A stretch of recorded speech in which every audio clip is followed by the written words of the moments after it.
O heavenly King, comfort of the Spirit of truth, who art everywhere present, and fillest all things, treasurer of blessings and giver of life, come and abide in us and cleanse us from every impurity. Save our souls, O good one. Amen. So, anybody have any questions from last week?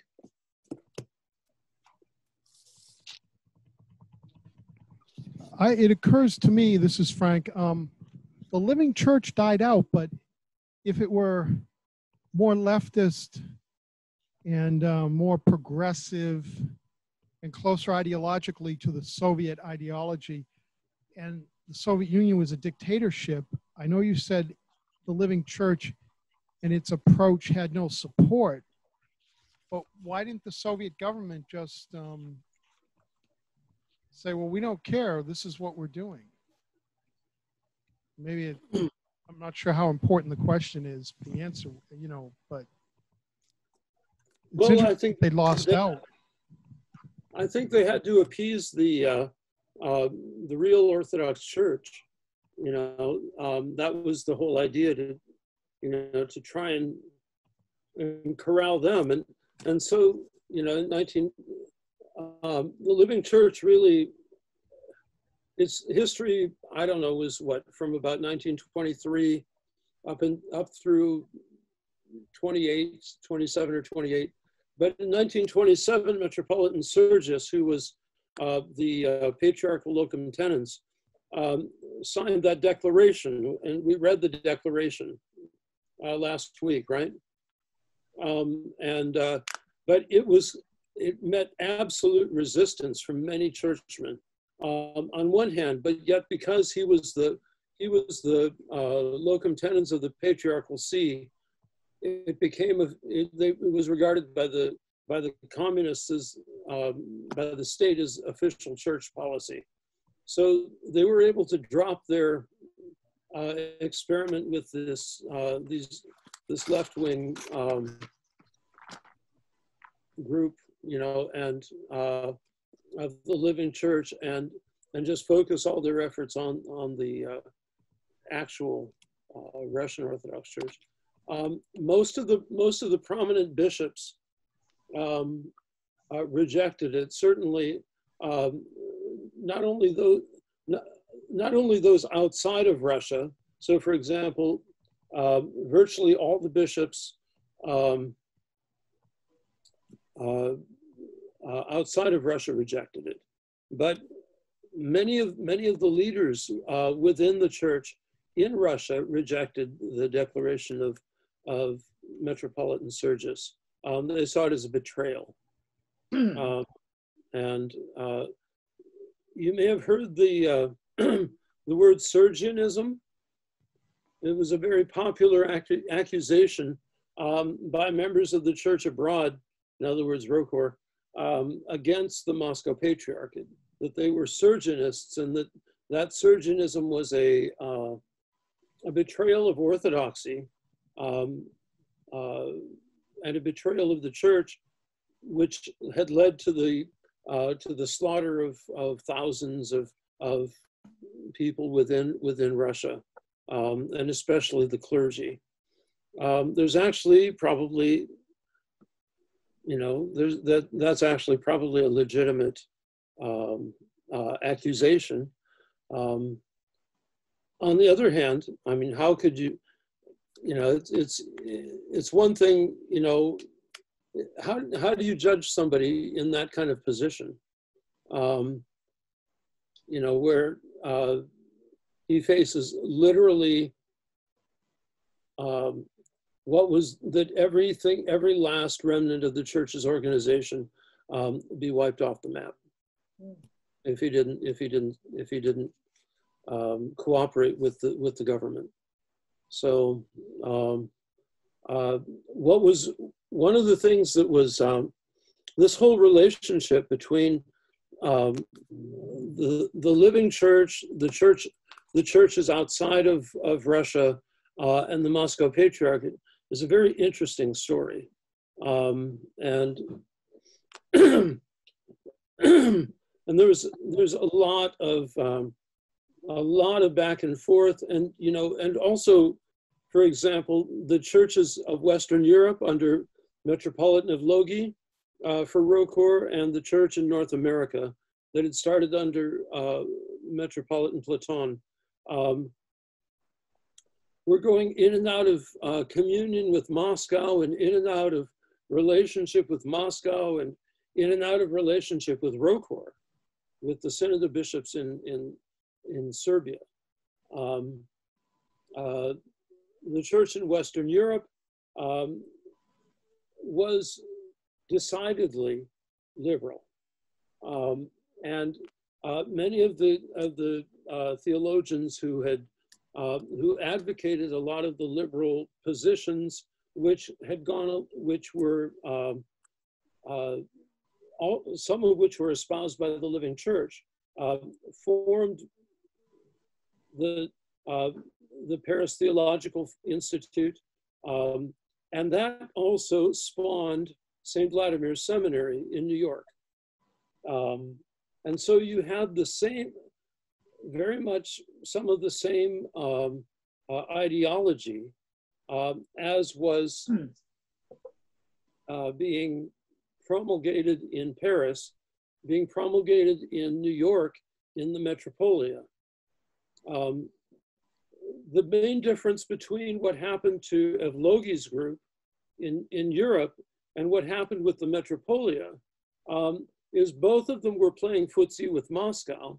That alienated both of them from the Russian church abroad, though the Metropolia went back into relationship with the Russian church abroad after its experimentation with Moscow a couple of different times.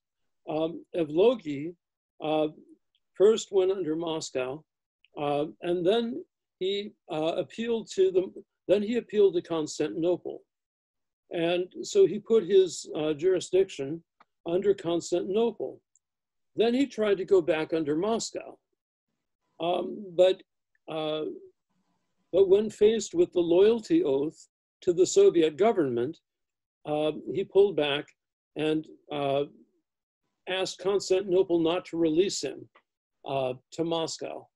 So, you know, he was kind of going back and forth, and there was, of course, also this this very strong influence of the Institute in Paris, and that's, you know, that's something that needs to be understood and taken seriously, because that remains a powerful influence in Orthodoxy today, both in the United States and in Western Europe.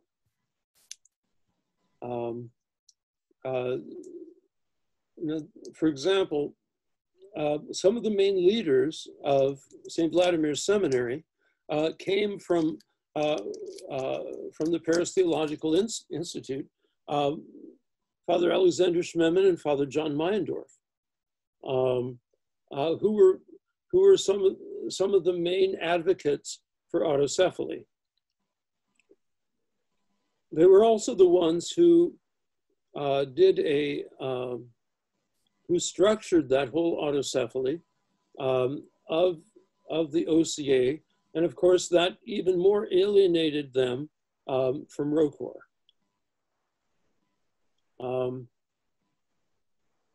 So both of these jurisdictions, the one in Western Europe under Evlogi and the American Metropolia,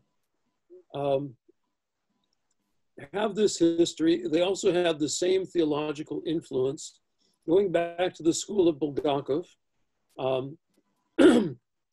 Father George Florovsky also came from Paris, first to New York, to St. Vladimir's, and then Schmemann ousted him. And he ended up in Boston, and I believe with the Greeks. I'm not sure. Do you remember? Marilyn, you knew him, right? Yes, he was teaching at Harvard when I was a student. his last semester at Harvard. I don't know what church he was associated with up there, though, Vladika. Well, I know that he was associated with Holy Cross Seminary. I assume it was Greek Archdiocese, which would be Ecumenical Patriarchate. The Holy Cross is in Brookline, Massachusetts, but that's right. the Greek Orthodox. But I think since the 20s, wasn't it 23, that the Greek Archdiocese in the U.S. came under Constantinople. And since then, it has not been under the Church of Greece. Well, it was never under the Church of Greece. There were certain parishes that were under Greece. There were other parishes that were under Constantinople. But it was Meletios Metexakis as an archimandrite who began to organize what became the Greek Archdiocese, which I think was incorporated in 1923 or 1924. And he brought them under his jurisdiction as when he became Patriarch of Constantinople. And it was within the and part of that was he came up with, invented actually, the ideology that all the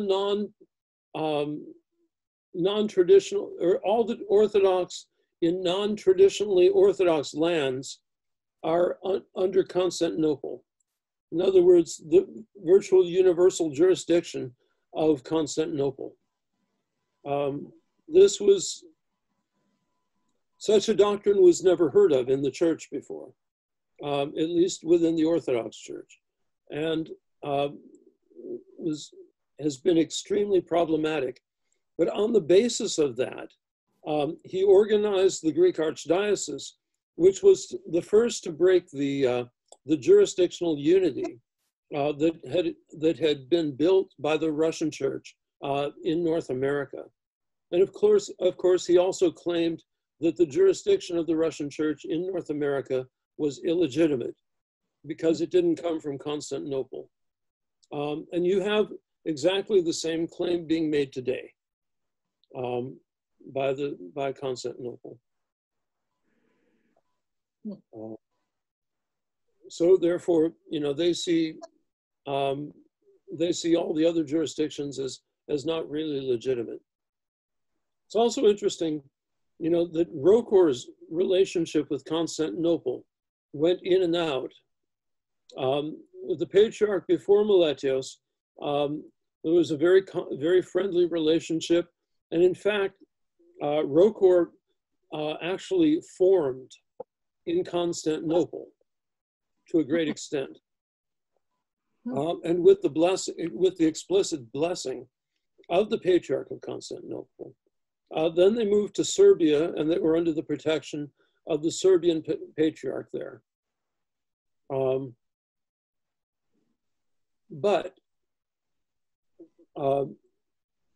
at that time, much of Europe was organized under Rochor.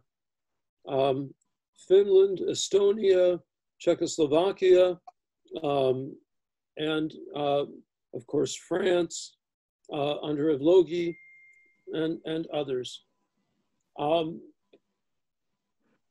After starting with Meletios and his successor, Constantinople claimed sole jurisdiction over these churches, which had been dioceses within Rochor, and alienated them from Rochor, and where they still are today. Although in the Baltics, what they did was they split the jurisdiction. So that, for example, in Estonia, Latvia, I don't know how much in Lithuania, but both Estonia and Latvia have metropolitans and of the Russian Church, and the great bulk of the population in those countries was Russian. They were simply part of the Russian Empire.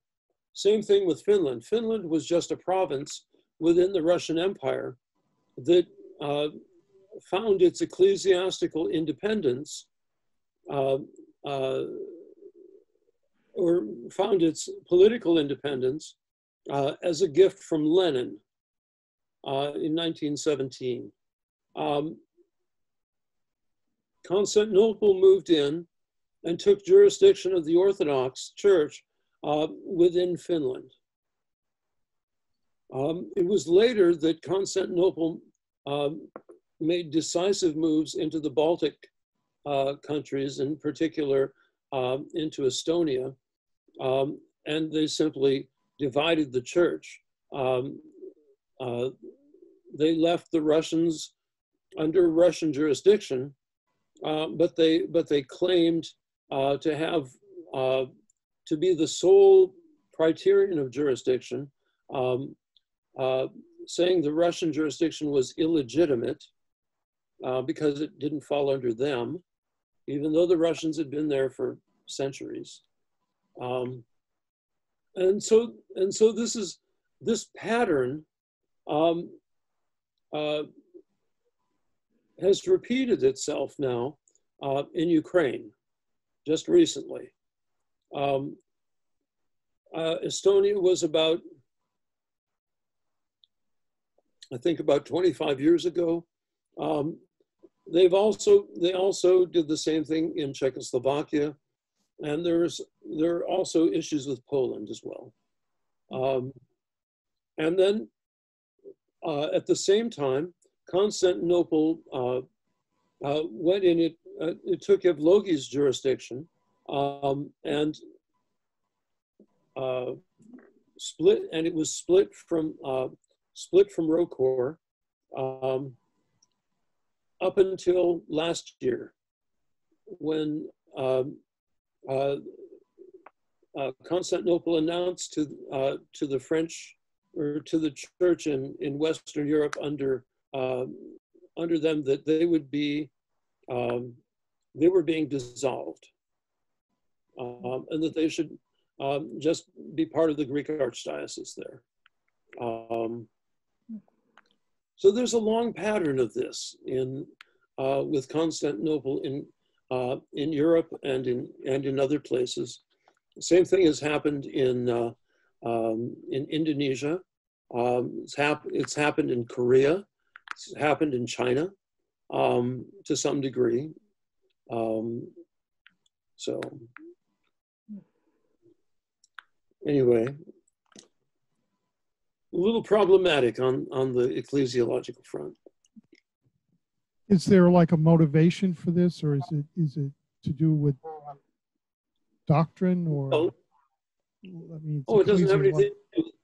Well, they claim it's doctrinal, that they interpret Canon 28 of the Council of Chalcedon as giving them essentially universal jurisdiction. Nobody ever interpreted that canon that way until Meletios Metexakis in 1923. That also coincided with the Pan-Orthodox Congress of 1923, when Meletios introduced the new calendar and shattered the unity of the Church of Greece, not to mention the rest of the Orthodox world. So,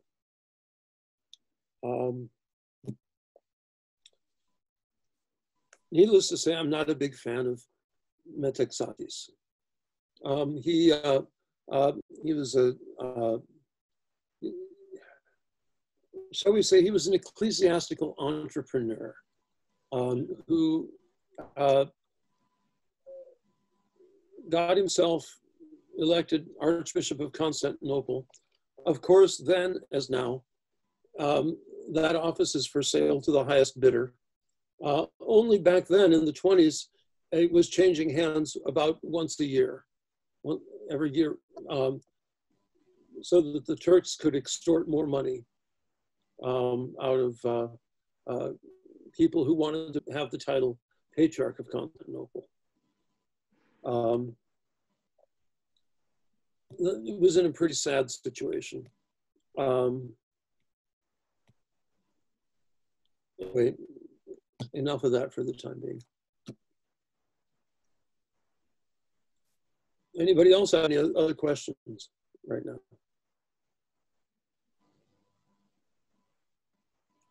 Nobody? Okay. So basically what I wanted to talk about tonight well, before I finish that off, remember that the church in America was the Russian church, the Russian mission in America,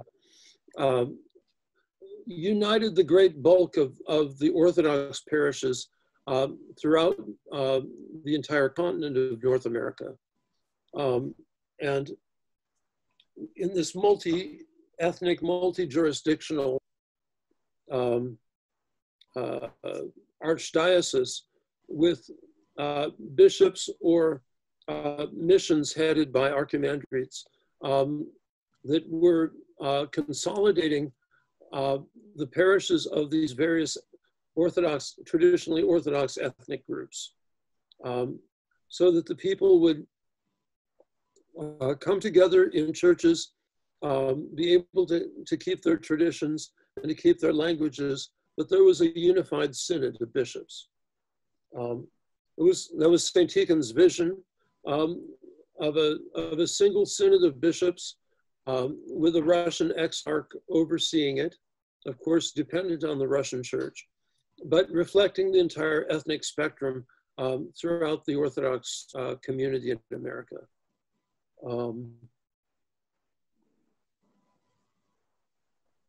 One of the early members of the kind of leadership of the diocese was the a priest by the name of Nathaniel, who was had been an Anglican priest. One of the things that actually contributed to the alienation between the Orthodox and the Anglicans was that this priest by the name of Nathaniel Irvine, who had been he was a rather senior priest in the Anglican Church in America, the Episcopal Church, became Orthodox, and according to normal order, he was reordained because obviously we don't accept Anglican orders. This broke down the relationship between the Anglican Church, which thought that Orthodoxy would accept their orders, and that the high churchmen were operating under the assumption that they were actually truly already Orthodox. Previously, back at the end of the 19th century, there were already quite a few converts to Orthodoxy throughout North America. There was even a black priest who had been ordained in Constantinople and sent and was serving in the Greek community in North America. It's interesting that that he was well accepted for most of his ministry, although I don't think it ended particularly well. There had been a desire throughout, from the very foundations of the mission, that Orthodoxy should be in America to bring Americans to Orthodoxy, to convey the Orthodox faith to regular Americans, regardless of language, race, color, ethnicity. That certainly began in Alaska. It continued coming out of San Francisco. And in many of the parishes throughout North America, there were converts, both people marrying into the faith, as well as people discovering Orthodoxy. Although it must have been very difficult because there was very, very little in the way of printed material, much less books that could be used to introduce one into the Orthodox faith. But the dream of an American Orthodox Church remained very much part of the reality. Now, with World War I, the Russian Revolution, the Russian Civil War, there was a flood of Russian immigrants into the United States. With the Greek-Turkish War and the exchange of populations, with the Greek and Armenian genocides, there was a huge flood of population of Greeks into North America. There were Syrians, there were Romanians, and especially as with World War II, there were large numbers of immigrants from the Orthodox parts of Europe. With the formation of Israel, there was a huge influx of Palestinian refugees. So that I believe the United States probably has the largest Palestinian population, probably far, far larger than Palestine or Israel. And mostly Palestinian Christians. Palestine used to be 20 to 25% Christian, just 75 years ago. That has, it's now 3%. 3%.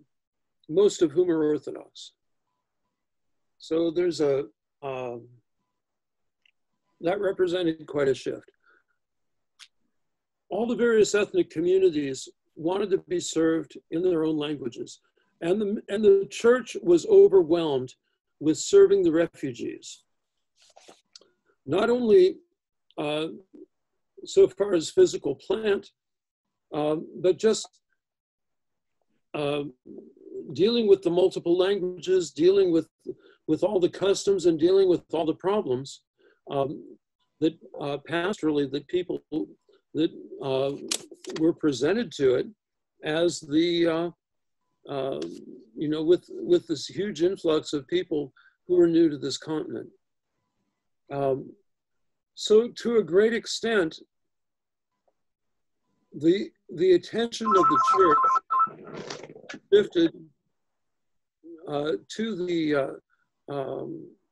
shifted to the new immigrants.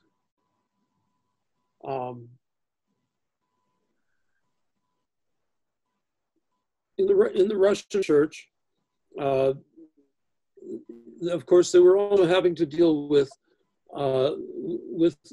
this nonsense going back and forth with Metropolitan Platon, dealing with whether they were going to, what kind of relationship they were going to have with Moscow, what kind of relationship they were going to have with the bishops abroad. But there also was the desire still in certain quarters to develop an American church. Now, this was particularly strong with the Syrians. And so one of the bishops who had been an assistant to Bishop Raphael Hawawini was Eftimius Ophaish.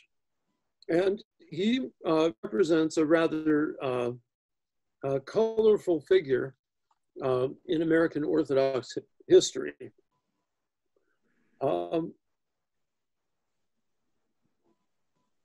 After the Council of 1924 and the American Church proclaimed temporary autonomy, Metropolitan Platon commissioned Efthymios Ophish, who was the Syrian archbishop, to put together an American Orthodox church. It was called the Holy Eastern Orthodox Catholic and Apostolic Church in North America, HEOCACNA. Or HEOCNACNA. In other words, the acronym was, longer than the names of most churches. There are some remnants of it still survive. Only the acronym is twice as long.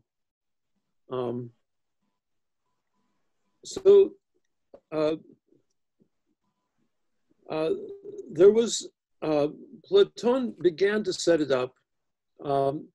And one of the things that contributed to this was that the Orthodox had been in America long enough that many of their people had become assimilated. And certainly all of the generations of people that had born here were already assimilated, so that the first generations of immigrants had come in the 1870s. And so, of course, you're dealing with the third and fourth generation by 1924. So there was a need for this, an English-speaking outreach associated with the Russian Orthodox mission. However, this was opposed both by Russians and by Greeks. The Greeks opposed it, of course, because they claimed universal jurisdiction, and this was, of course, focused on the Greek community. The Russians opposed it because they were so preoccupied with trying to deal with all the politics flying back and forth between New York and Moscow, and Serbia, and Constantinople, and all the other centers of Orthodoxy which were involved in all of this stuff. At the same time, you had these other ethnic groups getting frustrated because not only had the Russians lost all their funding, some of the leadership didn't come back. And so the groups of other ethnicities were not getting served. And so they began to look to the old country to send bishops. In particular, the Serbs. Later, the Antiochians. The Antiochians sent a bishop who tried to undermine the Syrian archdiocese with the Syrian diocese within the Russian mission. It's worthwhile noting that Bishop Raphael Hawawini, who had been a right-hand man of St. Tikhon when he was here. What's that? Bishop Raphael had been born in Syria, but he was given his theological training in Russia. Of course, Russia was still the great center of theological training, and he came over prior to the revolution, quite a bit prior to the revolution. Efthymios Ophish, I'm not sure about his personal history, but he was very much involved in as the assistant bishop to Bishop Raphael. So there was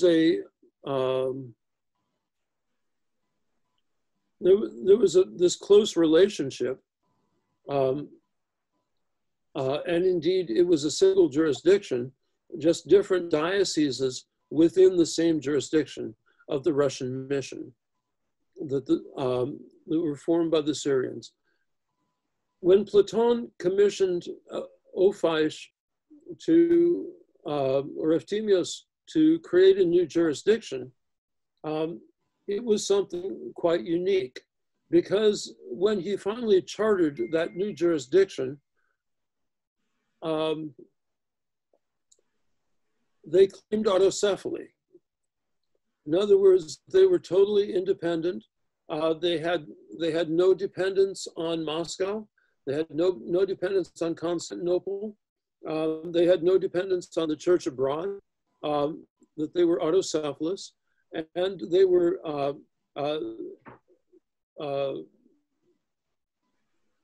but they were unrecognized. Efthymios initially was aided by Father Leonti Turkevich. Leonti Turkevich would eventually become Metropolitan of the Metropolia. Of course, he didn't recognize, or he didn't last in that position with Efthymios as people tried to pull him out and, well, essentially preserve his reputation. So this group then, because its acronym was too long, they called it the American Orthodox Catholic Church. And actually, if you go up into New England and Pennsylvania places, you'll see churches that bear the name American Orthodox Catholic Church. This was actually the name of a jurisdiction. This group,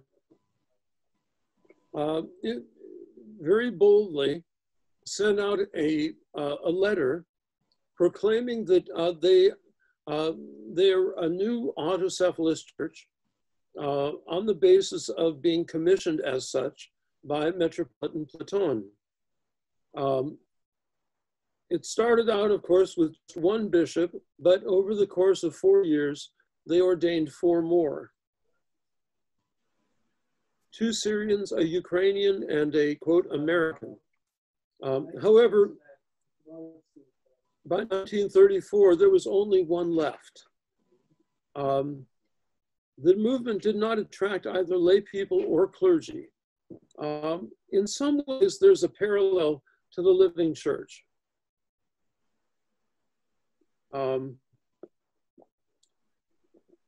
It didn't necessarily have the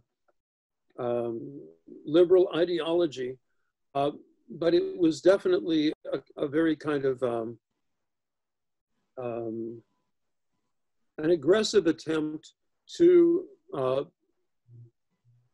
overcome the strictures of ecclesiastical structure and obedience that existed at that time.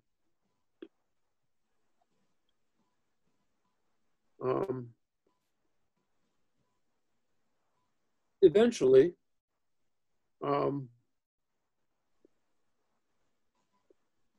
while at first it had been commissioned by Metropolitan Platon of the Metropolia and supported by him, it wasn't long before he turned against the whole venture. And part of that was because of the relationship with the Episcopalians. At this time, the Episcopalian Church and many parishes within it were providing large amounts of support to the Russian Orthodox mission, especially since the mission had lost all of its funding from Moscow. So that was a key thing. That was the main source of funding, and the Metropolitan wanted to preserve that funding, and so he turned against this group that he had started. It universally was condemned by the other churches, certainly by Rocor, who said Metropolitan Platon had absolutely no authority to create an autocephalous church. and of course the Greeks, and none of the other jurisdictions joined it.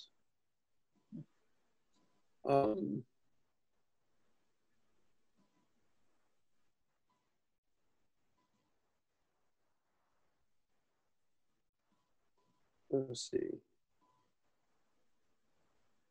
However, there were a couple of interesting things that had lasting impact. About 1930, Efthymios of Physh began to court Fan Noli, or Theophan Noli, who had been the prime minister of the Albanians. Albania had been freed from the Ottoman Empire after it collapsed, and there were all sorts of, I don't know all the political things, but he ended up in exile, and so Ophish was courting him to bring his Albanian exiles to the United States and to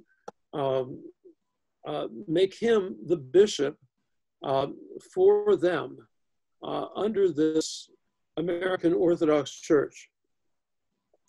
That group became the Albanian Archdiocese within the OCA in the long run.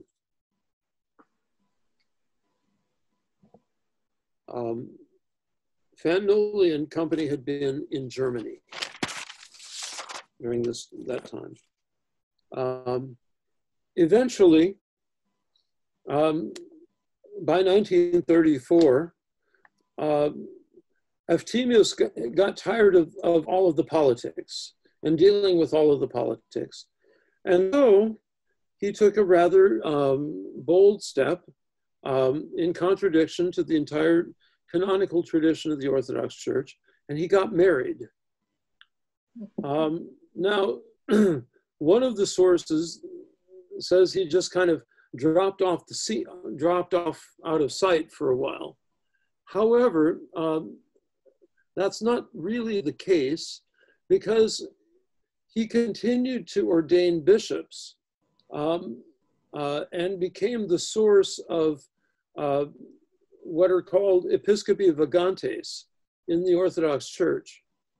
Now, in the Latin Church, in the Western churches, because they have this idea that apostolic succession is basically a kind of ecclesiastical game of tag, that apostolic succession is conveyed simply by the laying on of hands of other bishops,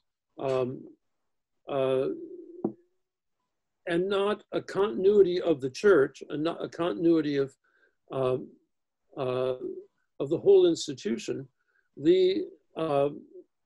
which is something that basically had developed in an Anglican context. You had various groups that had formed, certainly based in the old Catholics, who were groups of Catholics first, especially in the Netherlands, who had rejected Vatican I, which was where the Pope proclaimed universal jurisdiction and infallibility and all sorts of all the other papal heresies. The old Catholics actually maintained pre-Vatican I Catholicism, but without the Pope. However, it began to break down. And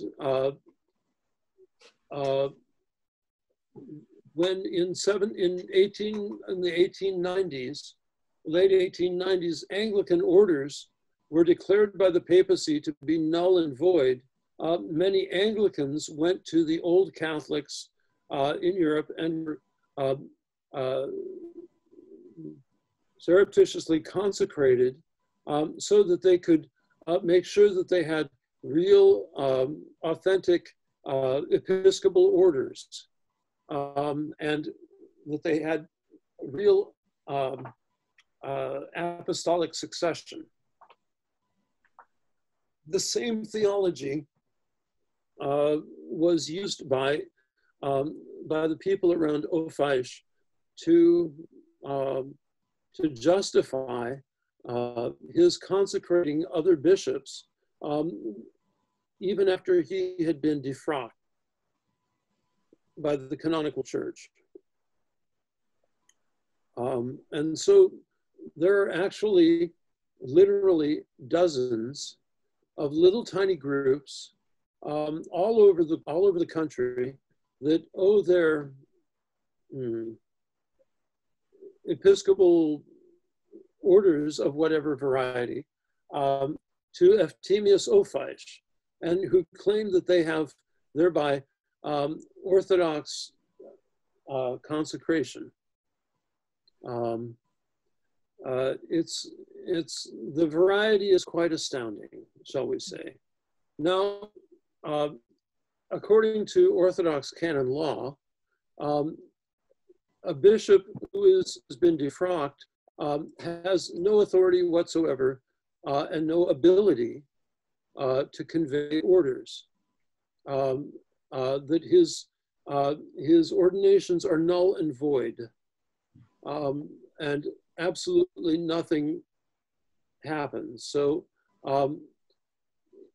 so basically, the attitude of the church is that if these people want to, these guys want to get dressed up in lace and do whatever they do, that's their problem.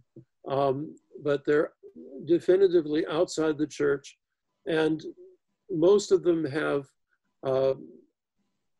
absolutely no recognition of the legitimacy of their ministry. The same thing happened in particular in the Orthodox Church in the Eastern context with Nestorians. In other words, the Church of the East, which had been based in Iraq, because of the immense turmoil and persecution of the church, excuse me.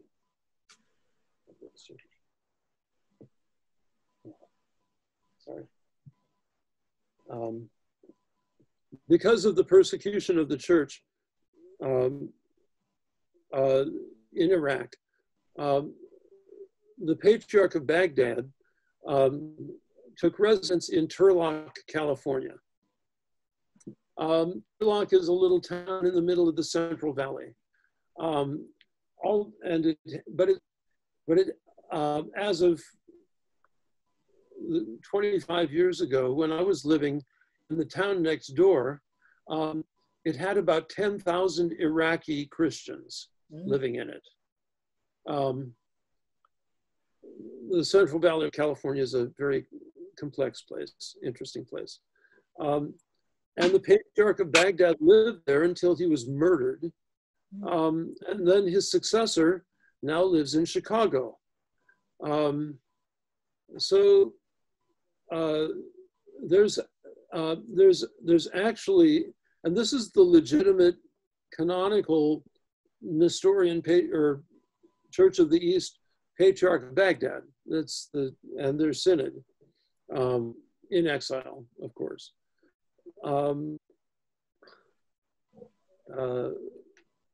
But they also have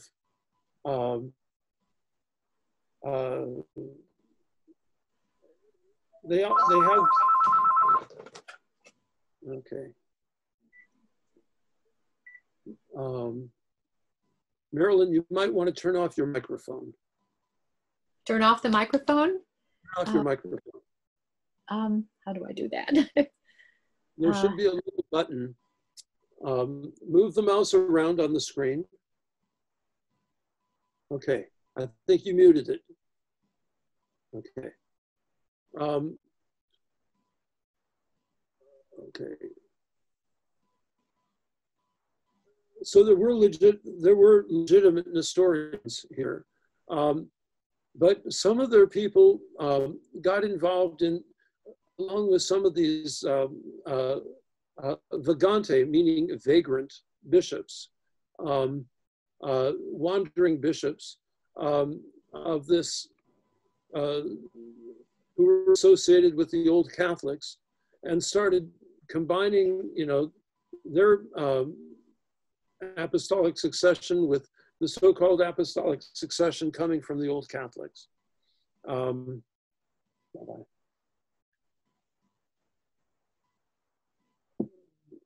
So there was a priest from the legitimate Church of the East group that I got to know, and he actually wrote a book on the Eastern variety of wandering bishops, or episcopi vagantes, which he called Fruits, Flakes, and Faggots. Not very politically correct, but this was the 70s. Those groups have caused all sorts of problems, except they're not really, there's usually more clergymen than there are laity. They don't attract laity, but they do attract people because they'll ordain anything that moves. Kind of a sad commentary, but that's so much of what happened to some of these people who had been involved in this group. By 1934, this American Orthodox Catholic Church had completely dissolved. Most of them went back into, most of the people, although there were very few, and clergy, went back into the Russian mission, or by that time into the Metropolitan.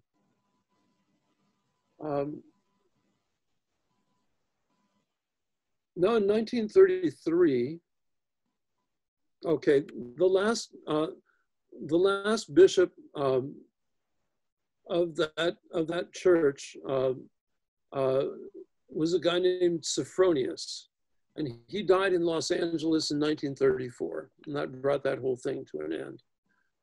In 1933, a bishop by the name of Benjamin arrived from Moscow, Bishop Benjamin Fedchenko, and he had been previously in the White Army and then became the dean of St. Sergius Institute in Paris.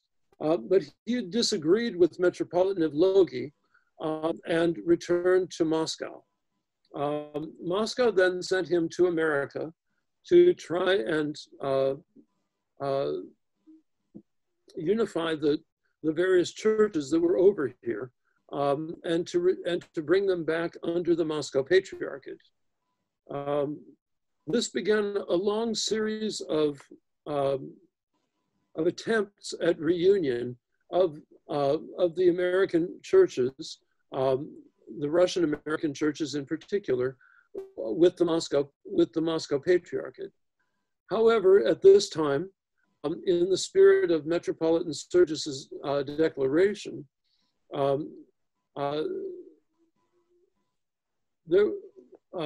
it was demanded of the clergy that they would sign an oath of loyalty to the Soviet government.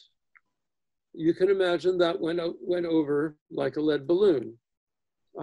So Benjamin had actually made very little headway in establishing a church here in America. There were several parishes that did go over, and that became the basis of the parishes of the Moscow Patriarchate. So by this time, you had the Russian church in America split three ways. You had what was left of the Russian mission, which had divided between Rokor, what became the Metropolia, and now the Moscow Patriarchate. All of them divided in relationship to the or all of them divided because of the relationship with Moscow. The churches of the Moscow Patriarchate submitted to Moscow and were completely, and had signed loyalty oaths. Those who had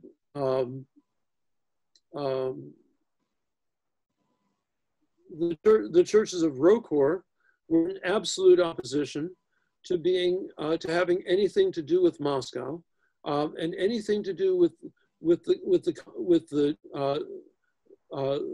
the church controlled by the communist government.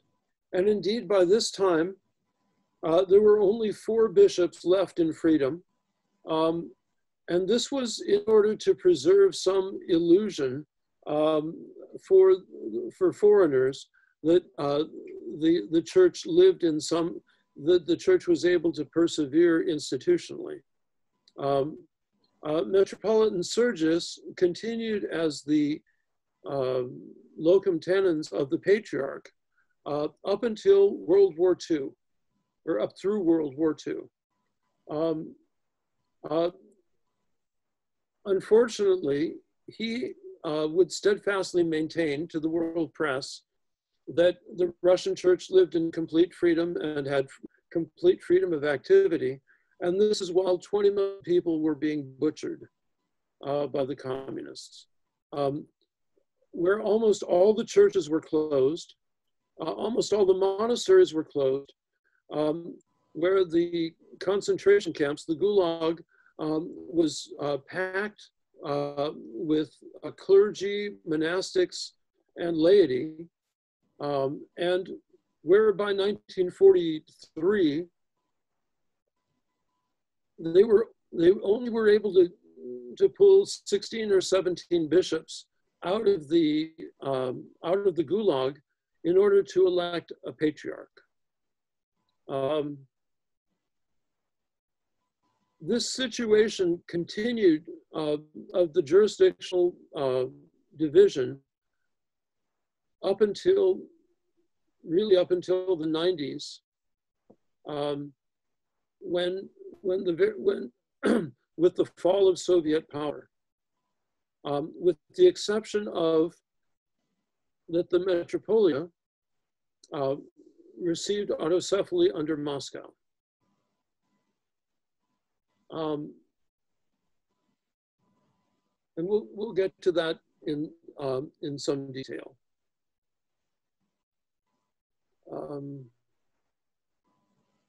Meanwhile, back in Russia, it's important to know about some of the various things that had happened.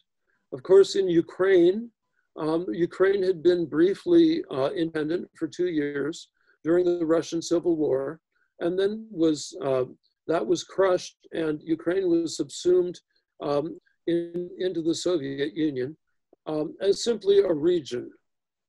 The word Ukraine actually means the border area, the edge. And it really, that 2 years of independence became the basis of a very strong nationalist movement that persists until this day and has caused huge problems recently. Ukraine has had very different history than, or it had its own unique history because of its proximity to Poland, to Austria-Hungary, and also earlier on because of its proximity to the Ottoman Empire and to various other factors where Ukraine was overrun and where it was incorporated into various empires across the course of history. Whereas the Great Russian homeland, in other words, Muscovite Russia, had been, first it had been under the Mongols, Tatars and Mongols, and later it was invaded by Napoleon, it was invaded twice in the 20th century by the Germans. But for the most part, it remained intact. The invasions were repelled, and Russia, although it received, some elements of Western culture, it was nowhere near as Westernized as Ukraine. And in Western Ukraine, you had this very large area that had become Uniate. That area was very much coterminous with the borders of the Polish-Lithuanian Empire previously, and which had subjected much of the population to the Uniates. From that time on, there was a great hatred of Russia among the Uniates. They were much more oriented culturally to Poland and to the West. There were little pockets like the Carpatho-Russians who retained their loyalty to Moscow, even when the borders were rolling back and forth over the top of them. So they're a kind of a unique area. Ukraine, southwestern Ukraine, also maintains a very strong Romanian presence. And parts of it are actually Romanian speaking.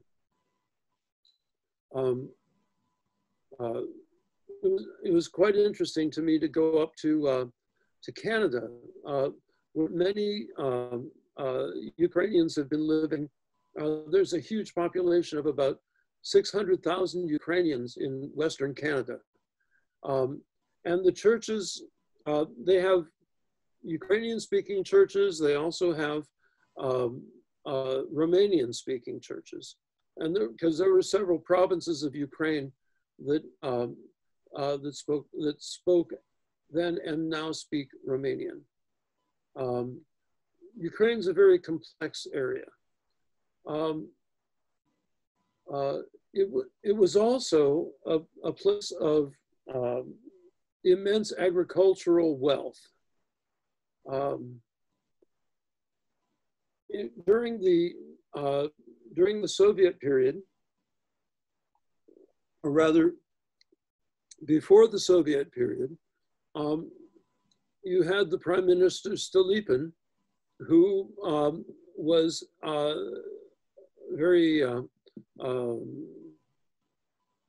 a great advocate of land reform, and was an advocate of the creation of the kulaks, who were basically peasants who received and owned their own land, and then became wealthy farmers.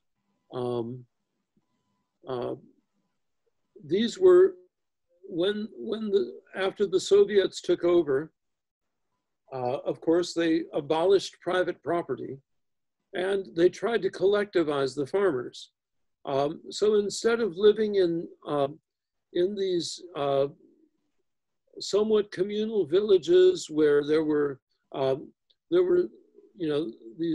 some of these wealthy people who would own the farmland, and there were others who would be employed by them. This is following, this is after the collapse of the serfs. Everybody was put together into collective farms under communist ideology. But in particular, the kulaks were targeted by the Bolsheviks to be slaughtered and to be removed as a social influence. Part of the motivation for the great famines in Ukraine, which were entirely man-made, was the suppression of the kulaks. In the 20s and the 30s, in the 20s in particular, the Bolsheviks began a whole series of systematic persecution in which the farms were stripped and the people were the people began to starve. It was a very brutal time in the history of Russia, or in the history of Ukraine. I believe up to 12 million people died as a result of these forced famines. A little bit later, as Lenin died in 1925, and for 24, 25, and then it took Stalin a while to consolidate his power. And there's an interesting thing that was explained to me by my spiritual father at Valam about early Soviet history. That the first 10 years of Bolshevik power was in the hands of the internationalists, the leaders of whom were mostly Jews, and the Russians looked on it as a Jewish takeover of Russia, in which all the major ideals of traditional Russian culture were being destroyed. The church was being destroyed. The churches were closed, they were desecrated, and the clergy were shot, the people were imprisoned, or people were sent to the gulags, imprisoned, and you can read all about it in Solzhenitsyn, you know.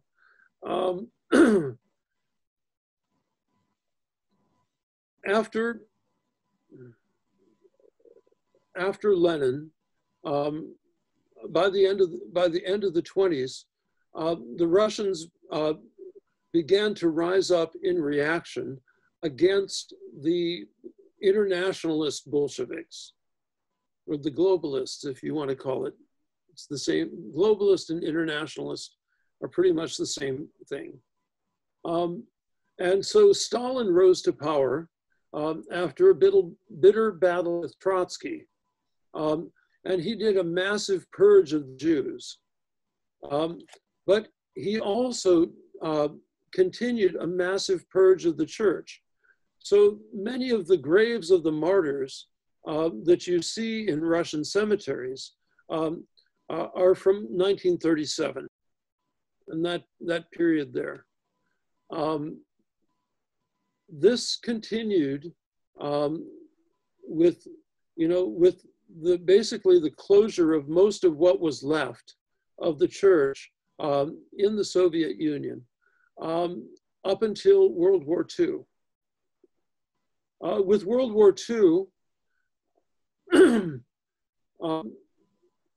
initially, of course, there was a pact of friendship between Hitler and Stalin. However, Hitler turned against Stalin, and he invaded Poland, and but then he kept going, and so the Third Reich actually took over huge parts of Western Russia. They got all the way to the gates of Moscow. They got all the way to the Volga River, pretty much. They put St. Petersburg under siege, Leningrad, under siege for 2.5 or 3 years. It was a very brutal time. During this time, there was a group of clergy with the blessing of Metropolitan Anastasi of Rokor, which by this time had relocated from Yugoslavia to Berlin. And these clergy formed what was called the Pskov Mission. They went in following the Nazi troops into the so-called liberated areas of Western Russia, particularly into Pskov and the surrounding region, and reopened the churches. There's a very interesting movie called Pope, that you can find on YouTube. I think it's in Russian with English subtitles. I don't know if there's an English version. But how do you spell that? P-O-P.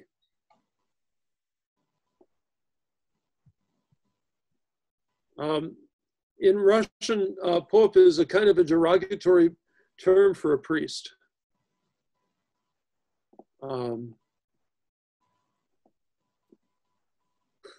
There's a, it's also used in Ukrainian as well. When I was at Valam, there was a Ukrainian priest who came up to visit once, and I was included in some of the trips around with him, and he was this, this total character.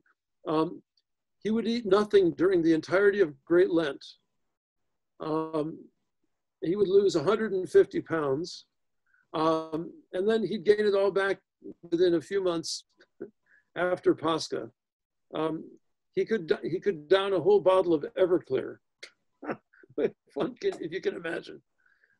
Anyway, Pope Nikolai, quite a character. Another kind of personal story is that when was my first encounter with the OCA, where I went to the OCA church in San Diego. First, I called up on the phone, and the starosta answered and said, "Oh, you know, speak Russian, we know about you," and hung up. But I went anyway, and there was this old Latvian priest. He was in his 80s, and this was 1978, okay? So he was in his 80s, and it was very interesting. He told me, showed me the altar, showed me the church. Said, "Oh, nice Anglican boy, almost Orthodox, And he said, they took me to the altar and said, "Here, I give you some good Orthodox literature, very important for you to read." And so he goes over to the windowsill, picks up a dusty book and hands it to me. The Protocols of the Elders of Zion. Says, "So important for you to understand. This is true Orthodoxy. Hitler was right."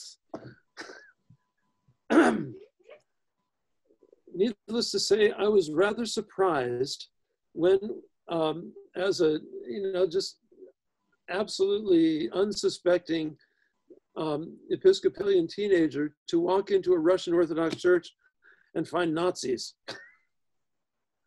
But it turns out that many of the clergy, or several of the clergy in the OCA Diocese of the West at that time, had been members of the Pskov mission. They were mostly Latvians, and which meant that they had rather strange names, not because Latvian, I think, is a non-Indo-European language. So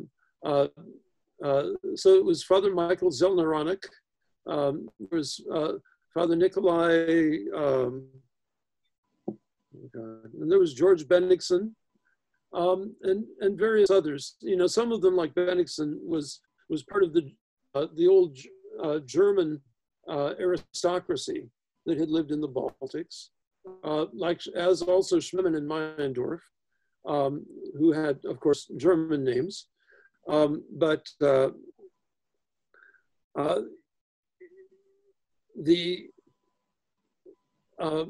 American Metropolia received a whole bunch of clergy after the Second World War from the Pskov mission, and some of them remained, shall we say, true to their political formation. was very interesting, to say the least. That's another element that you're not going to find in most of the literature surrounding this. When I was in the monastery in California, we published a set of interviews with members of the Pskov mission, oral histories. And they're quite fascinating.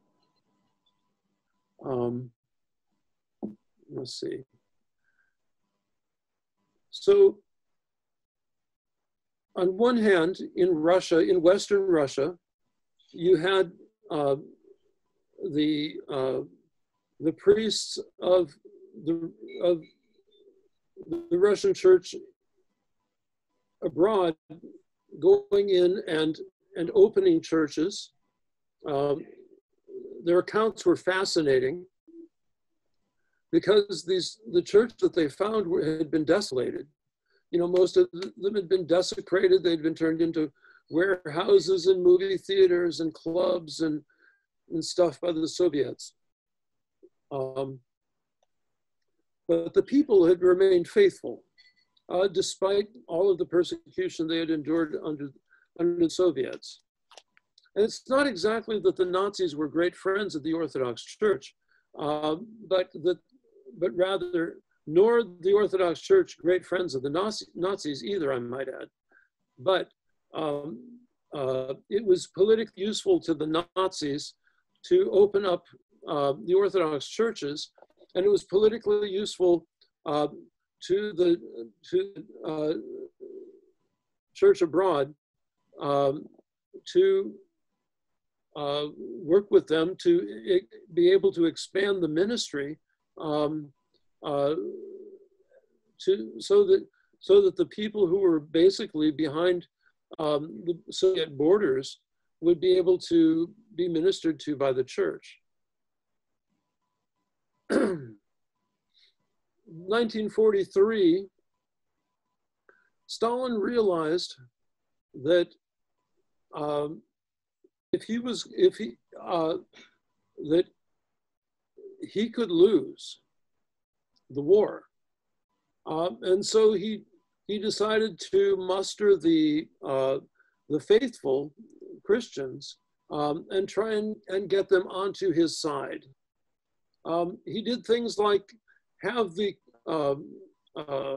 Kazan icon of the Mother of God flown around over St. Petersburg or over Leningrad, flown around the city as a kind of sign of protection. He had the Vladimir icon of the Mother of God flown over Moscow.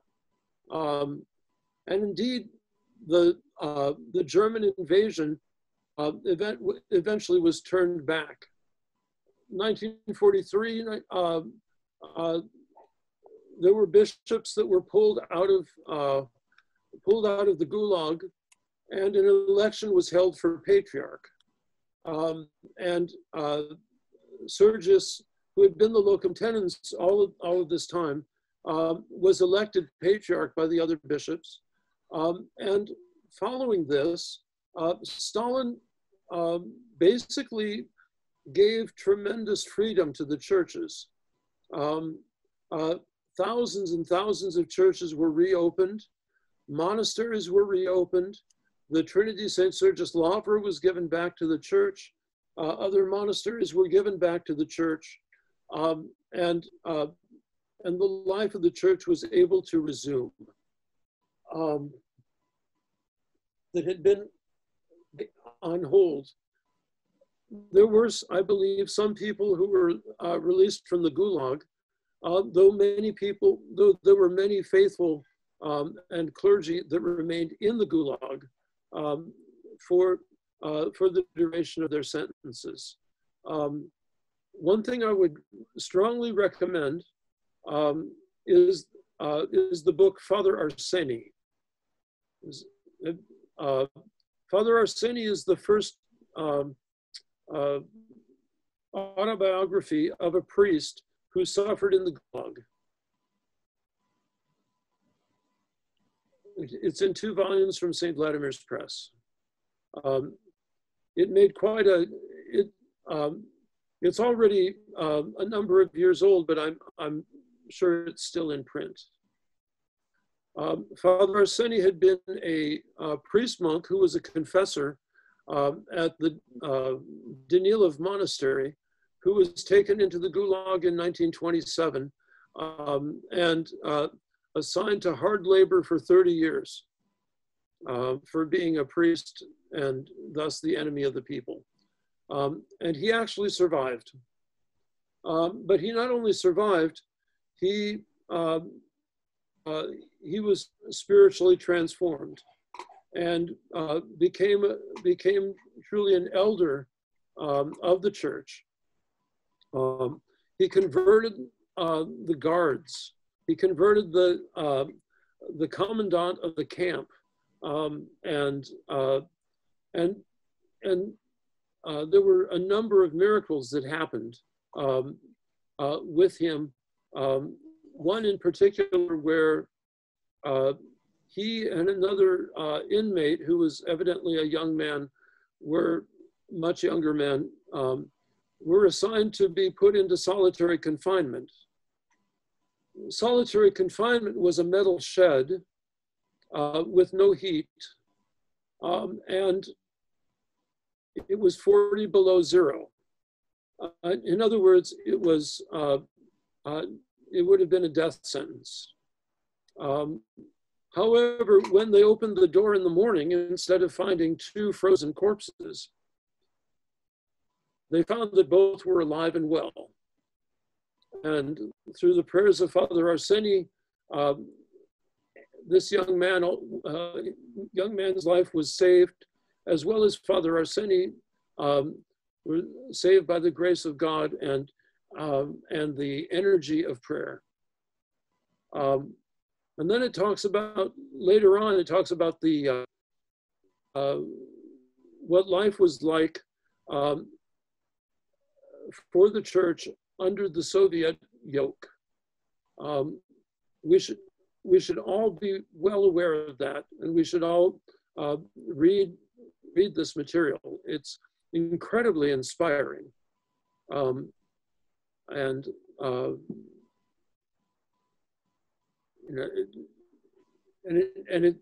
it actually, can give us hope, even when we see the Bolsheviks encroaching on our own country right now.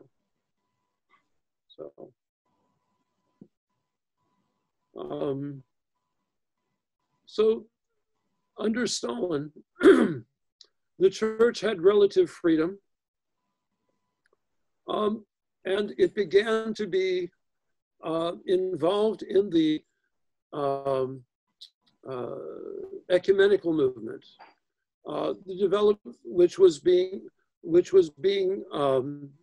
pushed by the world, the development of the World Council of Churches in New York. Of course, the United Nations was formed from a predecessor called the League of Nations, and then there was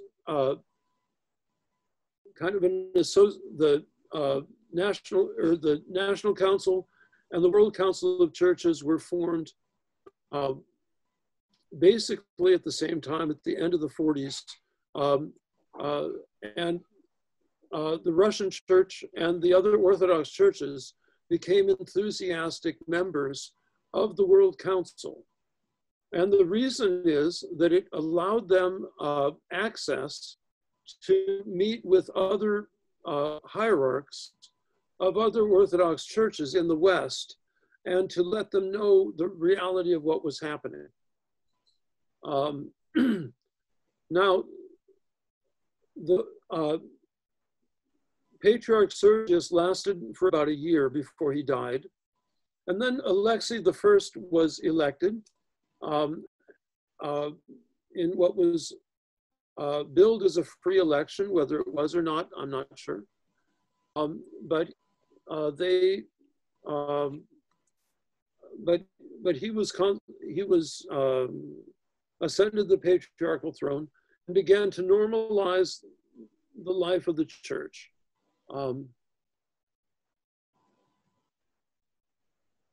at the same time, you had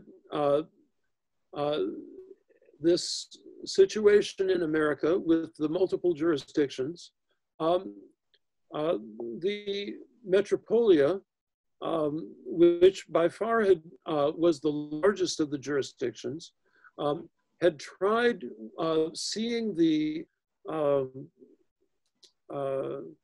rapprochement between Stalin and the church, had tried to go back under Moscow in 1946.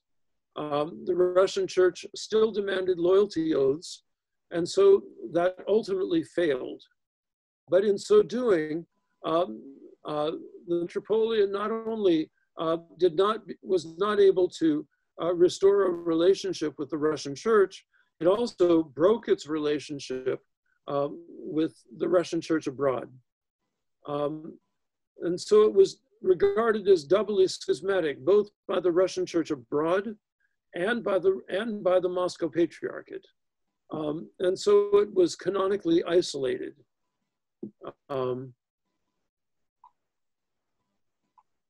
So with that sets the scene for next week, which we'll talk about the discussions leading up to the autocephaly of the Metropolia. And along with the formation of SCOBA in America as a model for unity and as a working assembly of bishops that began to develop a sense of unity between the various jurisdictions in America. So does anybody have any questions?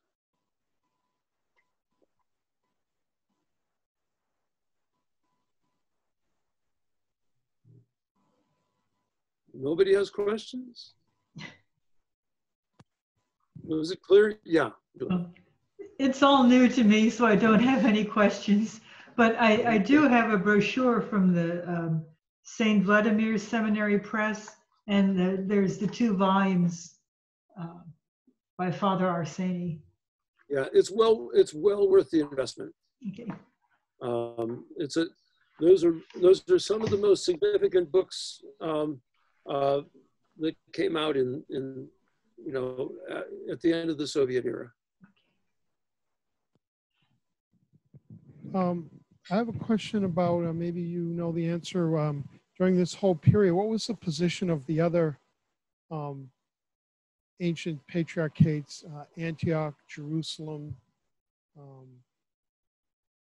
I know there were other patriarchs like in Eastern Europe, but like the others like Antioch and Jerusalem, and I don't know, the monks on Mount Athos, the Greek church in Greece, Cyprus. How did they come down with respect to recognizing the church in the Soviet Union and the churches abroad, the various jurisdictions? Well, the church abroad was widely recognized. Certainly by the Antiochians. Of course, it was formed under Constantinople, but with Meletios, Constantinople began to turn away from the church abroad. The Serbian church was the great protector of the church abroad. The church abroad also has significant holdings in Jerusalem. And so there's a very long-standing, very strong relationship between the church abroad and the Patriarchate of Jerusalem. And so conditions, those relationships have been very good. I'm not sure about some of the other, but so far as I know, the Bulgarians remain friendly. The Church of Greece remain friendly, but they pretty much followed the Patriarchate. So far as Moscow goes, Meletios actually did not recognize Patriarch Tikhon. For a while, they actually recognized the Living Church as the official church of Russia. There was some going back and forth on that, and eventually they came to recognize the patriarchal church. If with Greece was undergoing tremendous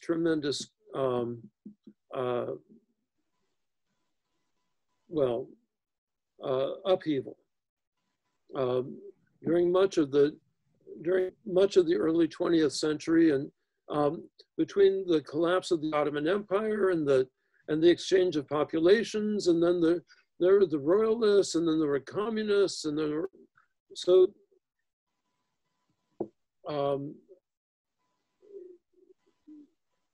I'm not really sure, quite frankly, Right. how the Church of Greece dealt with Moscow. Eventually, especially after the situation of the Moscow Patriarchate was legalized and regularized under Stalin,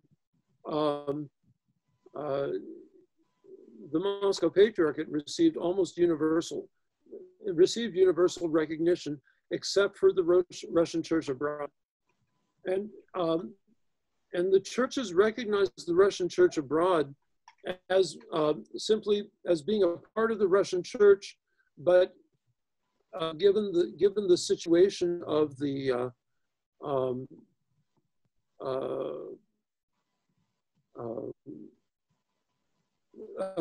Moscow Patriarchate, they accepted that it was in temporary suspension of relations with its mother church.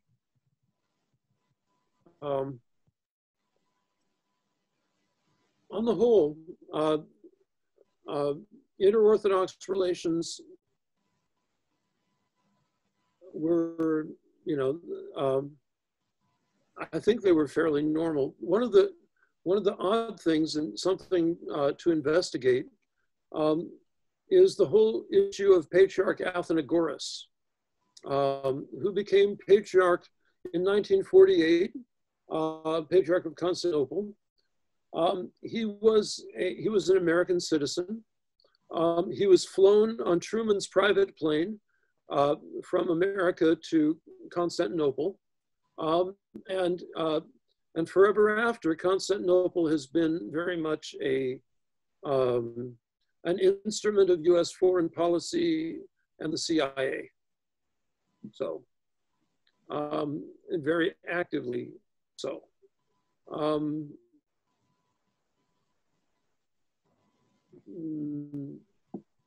We can say a lot more about that when we get to talking about the Ukrainian issue.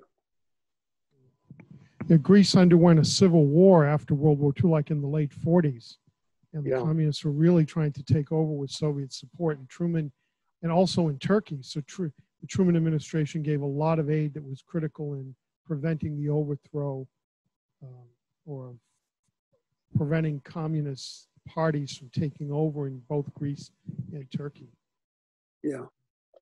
And I think the communists in Greece deported a lot of Greek children to the Soviet Union, sent them away from their parents, and then later there was a military government that took over in the 60s that was very anti-communist. Right. Then it was overthrown by the socialists, who were very bitter, the left wing, about the military junta. So yeah, Greek politics were and there was very little economic development. There wasn't really industrialization or high-tech development or proliferation of private universities. They didn't do very well economically.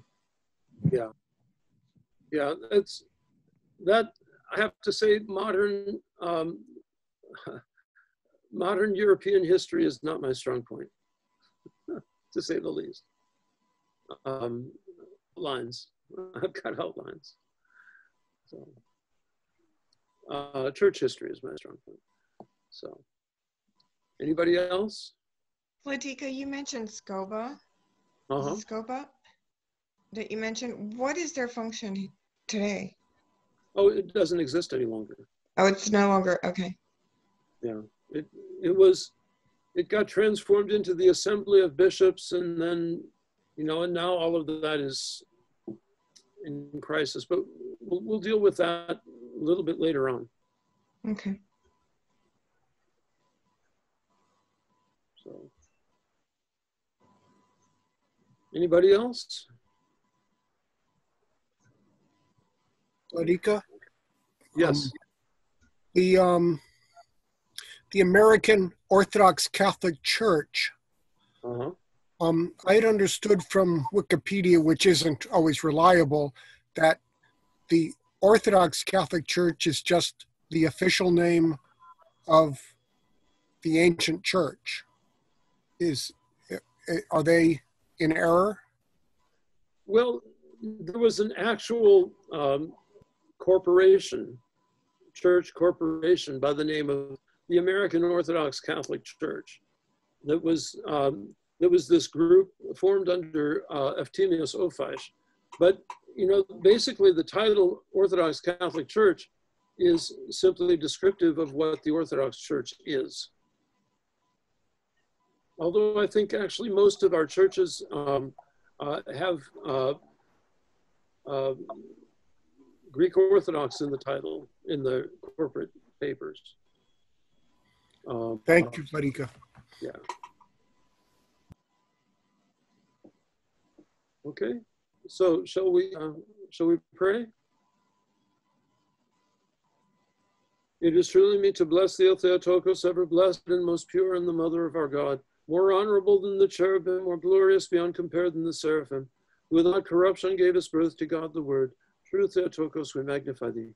The blessing of the Lord be upon you through his grace and love for mankind, always now and ever, and to ages of ages. Amen. Thank you, Vladika. Thank you. See you all next week. Thank you very much, Vladika. It's Or sooner.